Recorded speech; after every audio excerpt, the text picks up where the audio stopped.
Hey guys, it's Julian, and today I'm going to be showing you how to make tech house like Michael Bibi and Pawsa. As usual, you can get the project file and samples of MIDI and presets and all that stuff in this video in the description. And if you're a patron on my Patreon, check there because it's already been available for like 24 hours now. Yeah, let's get started. This is a loop you heard in the intro. We're at 127 BPM. The first sound we have here is the kick, which sounds like this.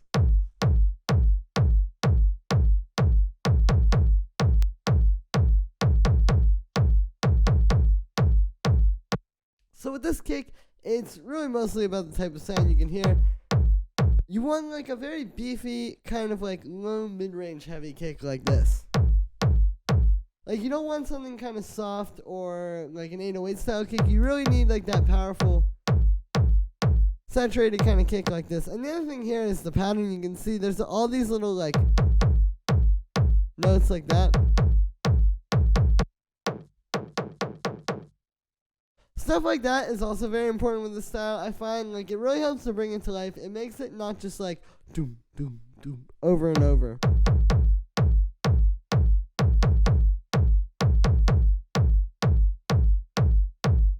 So yeah, and so what we got going on here, there's the sound in the simpler. The first effect I have here is this drum bus. So here's without this.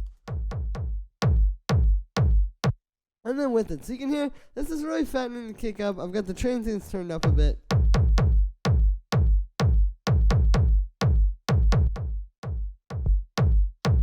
And yeah, it's really just taking it and like bringing it out full force in the track. Next thing we have here is this auto filter, and this just turns on at this one point at the end, just to do that little,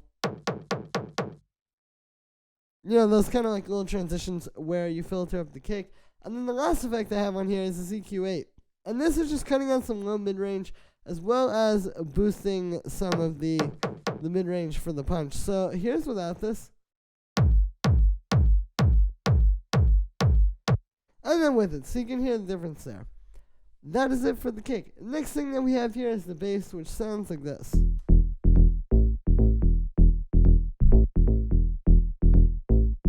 So this is a pretty simple bass line. It's just jumping from E up to A. And then down here we just have another A, just an octave down. So all in all, pretty simple stuff. Now, for the sound on this one, I made it using Operator. What this is the simple FM sort of sine wave sound you can see.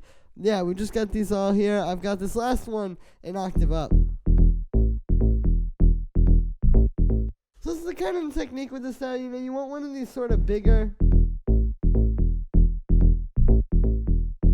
and like more round basses like this that are really warm. So it's kind of a nice to like make a FM sound like this, and then you just sort of dial it back a little bit with this low pass filter. So that's the next thing. We have this low pass here, and then I've got the envelope on that. And yeah, after that we have some chorus. Here's without this. And then with this. So you can hear what it's doing. It's just kind of beefing the sound up a bit, making it a bit wider and more full sounding. After that, I have this audio effect track, and what this is doing is actually just kind of making the highs a bit wider. Basically, you can see I have these two chains here. One, it's just the low end and the mid-range, and one, it's just the highs. And the highs with this are really not much, but I mean, you can hear it's really subtle. When we turn this on, it's just spreading it out a bit more and making the bass that much bigger sounding. After that, we have this drum bus. This is just fattening it up a bit. Here's without it. And then with it, then I have this EQ8. With this, I'm just cutting at 100 hertz as well as, yeah, at 167 hertz. So it's just cutting 100 hertz to make room for the kick. And then the 167 hertz is just cutting out some low mid-range. It's kind of nasty. I've also got a low-end boost there, just making it a bit fatter. And the last thing we have here is the compressor, side chaining it slightly to the kick. It's not doing a whole lot, but it's just helping to kind of tie this together a bit more, and it makes the kick kind of stand out a bit more in the mix. So then I have the kick and the bass in a group together. I talk about this a lot on this channel. Basically, you know, it's just kind of this technique called busing, where you put these in a group or a bus together, and then when you do that, you can hear it sounds just overall a lot tighter and more fat sounding. So the first thing we have here is the drum bus. You heard that without it, and with it, it's just adding a bit more fatness to this low end here, making everything a bit stronger and kind of tying it all together. After that, we have this EQ8, and this is doing a few things. So the first thing here is the low end boost and the high end boost. Here's without this. And with this, you can hear immediately the high end boost helps with that punch and the kick and kind of like bringing out the transient a bit more. And then the low end boost, you can hear, just makes it a lot fatter. Like if I turn this off, and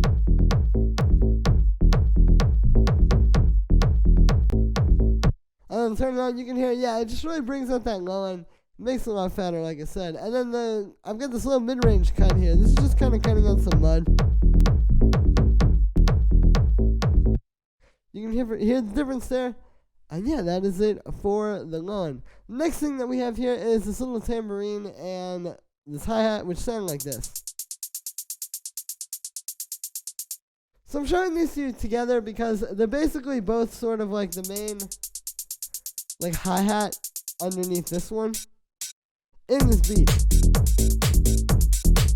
as you can hear. So with this style, usually this is the way it would work. Like you have kind of like these smaller hi-hats,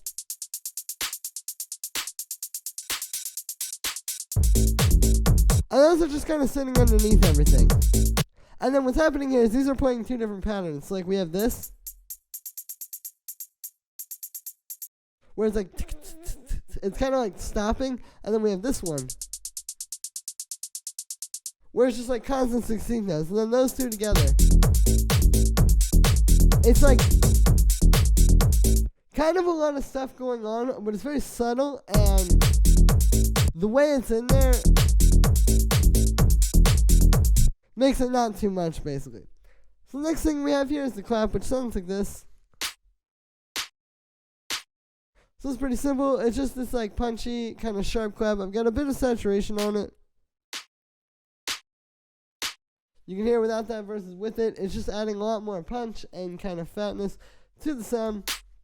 And with this one, it's more about the type of sound. Like when I was listening to a lot of Michael Bibi and Pawsa's tracks, it's just mostly like the clap just needs to really sit on top of the mix like that to work in the style. So then the next thing we have here is this hi-hat, which sounds like this. So this is sort of like the main open hi-hat type sound you hear playing on the upbeats. And what we got going on here is just this sample. With this one, like the type of sound you want, it's just like a very sharp, kind of tight hi-hat like this. And then I'm going through a bit of drum bus. So here's without this. And then with it, you can hear it really fattens the hi-hat up and brings it forward in the mix. So then I have all this percussion I showed you in a group, very similar to the kick and bass group, just ties all these similar elements together. So I'll show you, here's with no group processing. And then with all of it, so it makes a big difference. So the first thing we have here is this drum bus. You can see I've got the drive up a bit, I've got the crunch up a bit as well. This is just kind of bringing up the volume levels of everything and making it a bit more even, as well as kind of beefing it all up simultaneously. After that, I have this audio effect rack, and this is actually the same one that I had on the bass, which was just kind of like making the high end a bit wider. You can see I have this chain, which is just this EQ3, which is making it just the high end, and then this utility, which is making it really wide. And then I also have this one, which is just the low end and the mid-range. And the reason why you don't want to just make it all super wide is because this is house music, tech house to be exact. It needs to work in the club. If you have all your percussion super wide, it's not going to work so well because club speakers and club systems are usually in mono. So if you put just the high end in stereo, you can still get that really wide sound when you're hearing it on a system that is stereo. But then when you are listening in mono at the club, you're not going to have any kind of problems with the stereo field. So yeah, and then after that we have the EQ8. This is just giving it a bit of a high end boost. Here's without it. And then with it, you can hear, yeah, just kind of boosting the sharpness. And that is it for the percussion. And that is also going to be it for this one, guys. So, I hope you enjoyed. As always, make sure to like this video as well as subscribe. And let me know what you think of this video in the comments. Once again, you get the project file and samples and MIDI and presets and all that stuff from this video in the description. And if you're a patron on my Patreon, check there because it's already available. Thank you so much, guys, and I'll see you tomorrow with another video.